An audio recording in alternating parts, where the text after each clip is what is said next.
Assalamualaikum warahmatullahi wabarakatuh. Selamat sore semuanya. Perkenalkan, saya Nila Srifa Azizah, salah satu mahasiswa di bawah bimbingan Ibu dosen Dian Indriani di mata kuliah Statistika Terapan.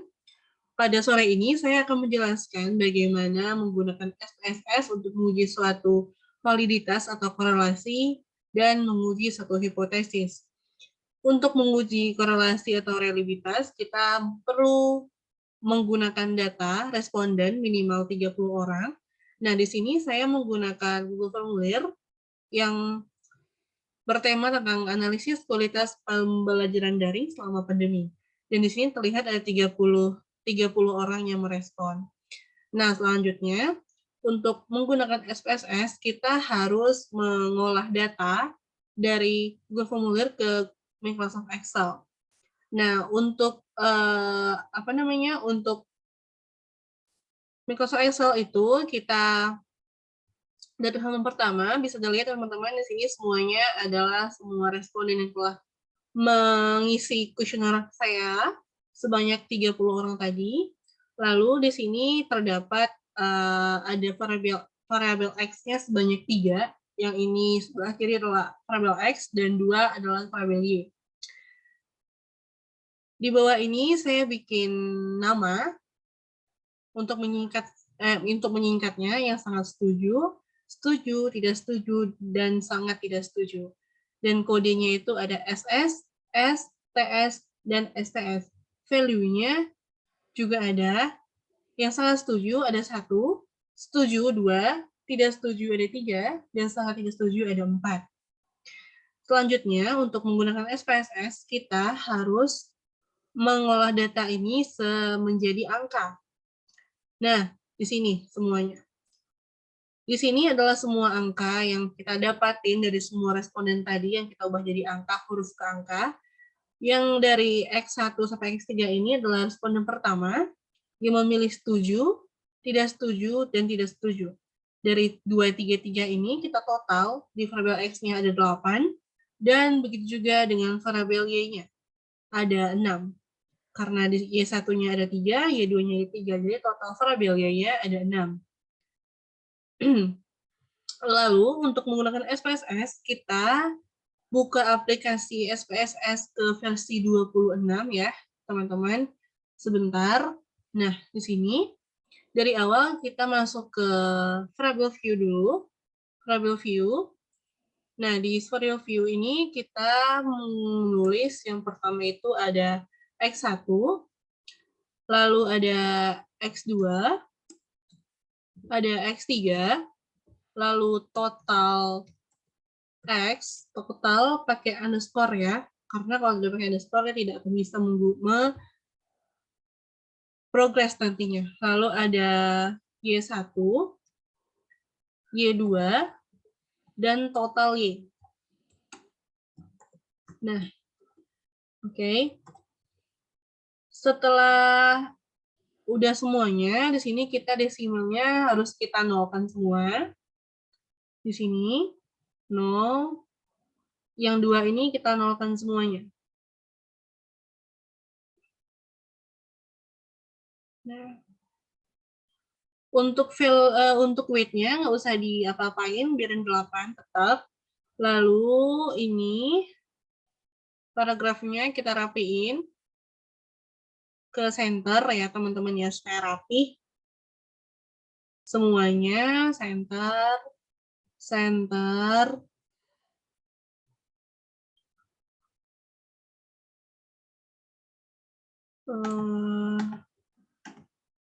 Sebentar ya, kita ubah dulu semuanya.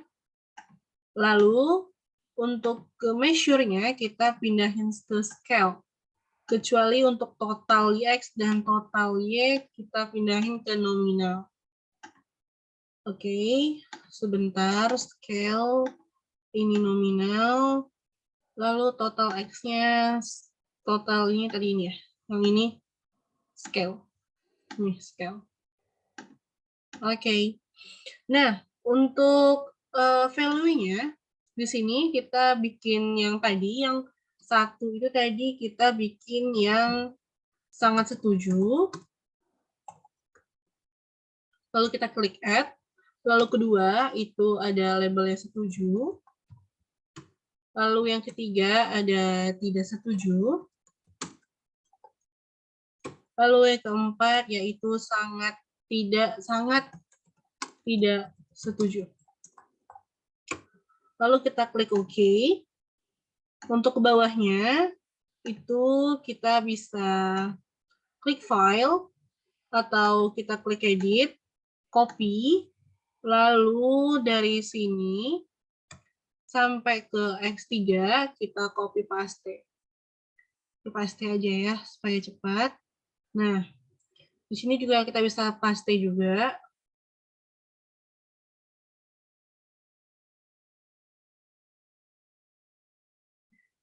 Kecuali yang untuk di total tidak diapa-apakan ya teman-teman ya. Ini paste juga. Setelah sudah, kita pastikan semua terisi, kecuali yang label sama yang lainnya ini tetap ya, nggak usah diapa-apain. Terus kita ke data view. Lalu di sini sudah tertulis, kalau kita sudah mengedit di file view, maka di sini tertulis apa yang kita edit tadi di data view-nya. Oke, untuk mengisi ini kita buka lagi itu Excel. Nih yang ini. Lalu kita tarik dari X1, dari 2 sampai ke sampai ke ujung X sampai ujung Y ini. Kita blok, Ctrl copy, lalu kita pindah lagi ke SPSS.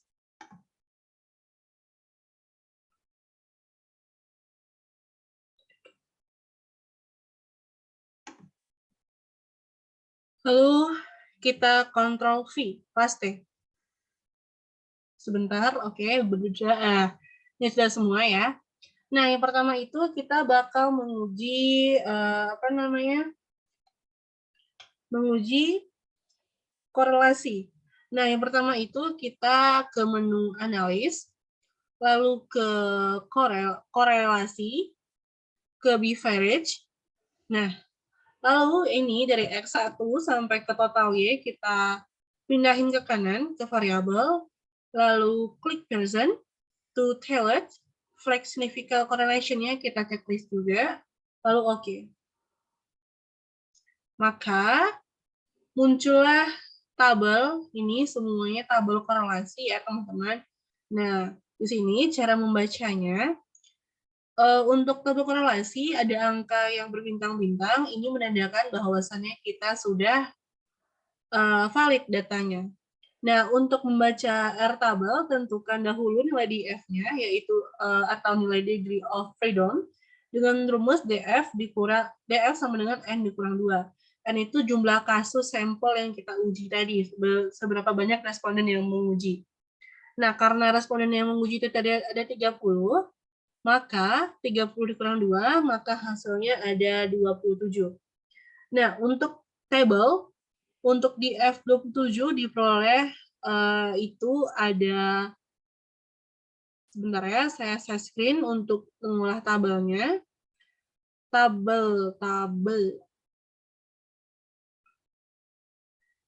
Tabelnya itu sebanyak, sebentar ya teman-teman ya. Nah, tabelnya itu nih, di tabel present correlation ada di 0,05 di urutan ke-27, kita mengambil data yang 0,36728778. Nah, kita singkat 367 aja. Nah, maka data yang kita dapat di SPSS tadi, kenapa bisa saya bilang valid? Dikarenakan data yang ada di SPSS ini sudah di atas 367, di 453 dan 382. Nah, selanjutnya ada uji reliabilitas. Prosesnya sama, itu kita buka analis, terus ke skala, ke reliability analysis. Lalu ini kita pindahin semuanya ke kanan, modelnya alpha, terus kita oke kan. Nah, nih, maka muncul suatu data di bawah korelasi ya teman-teman nih. reliability-nya. Karena sini sudah valid, maka angka-angka ini sudah dikatakan valid. Data yang sudah saya Google Formular tadi itu sudah valid semua, teman-teman. Lanjut ke uji hipotesisnya. Hipotesis itu kita hanya menggunakan beberapa item. Kita tetap gunain yang ini, data yang tadi, data yang sekarang kita lihat. Yang pertama itu kita harus ke ini, teman-teman, ke analis lagi, ke regression linear. Nih, regression yang linearnya. Lalu kita yang variabel X kita pindahin ke independen, ke totalnya ke dependent. Lalu kita pilih float. Lalu kita klik histogram, kita checklist, dan normal probability-nya kita checklist, lalu continue. Lalu ada continue, lalu ada probability-nya.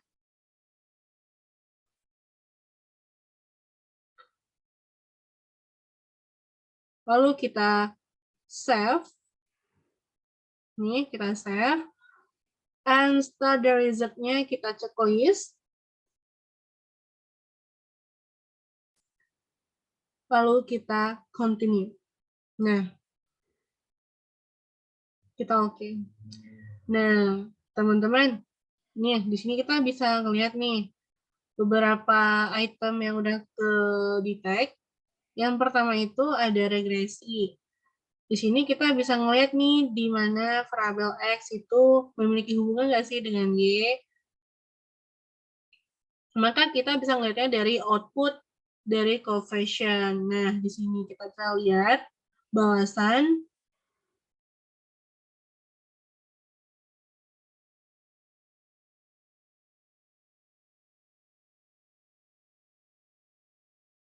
bahwasannya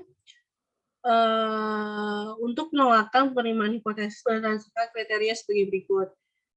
Jika nilai signifikan ini lebih kecil dari 0,05, maka secara parsial variabel independen berpengaruh terhadap variabel dependen.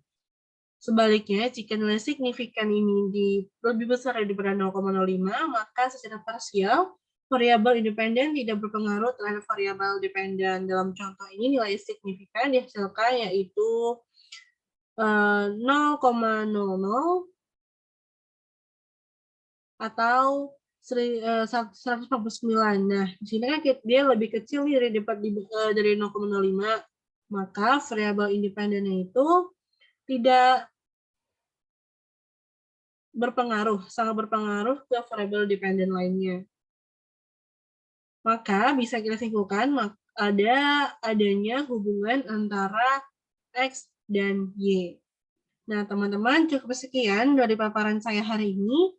Saya ucapkan terima kasih. Kurang lebih saya mohon maaf. Wassalamualaikum warahmatullahi wabarakatuh.